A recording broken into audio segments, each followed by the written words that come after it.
Unë nuk ta them dot se kur dhe ku, në cilin çast të jetës apo në cilin vend, por më vjen keq për jetën tënde vëlla, nëse nuk e qarë dot asnjëherë për atë dheun tënd.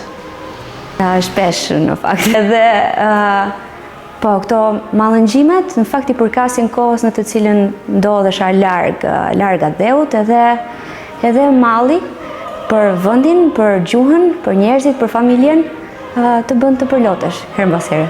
Kam qenë në fund klasës 2, vitin 99, kur në klasën tonë për herë të parë erdhi nga Kosova, Ademi, e maj mend si sot, edhe ai kënonte këngë patriotike.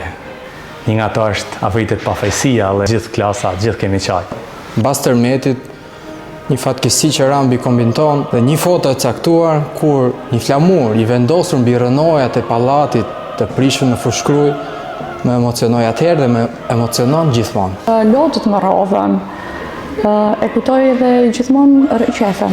Disa miq të mi gjerman, turistë, të cilë kanë qenë më përpara në Shqipëri, më dërgonin foto dhe video të shqiptarëve të cilët valvisnin flamurin në rrugët e Dortmundit dhe gjithë Gjermanisë. Kur flamuri shqiptar valvitet në stërvitje shumëkombëshe, në konferenca ushtarake, misione paqëruese, ku unë vetë kam marrë pjesë si student 10 vite të jetës time dhe si oficer aktiv 18 vite, në çdo moment që kemi qenë jashtë Republikës dhe flamuri jonë është valvitur krah flamurëve të tjerë të shtetet anëtare të NATO-s ose jo të NATO-s, është ka qenë në momentet më emocionuese. Kur djali im ka bërë 1 vjeç edhe ka festuar për herë të parë festën e 28-29 nëntorit.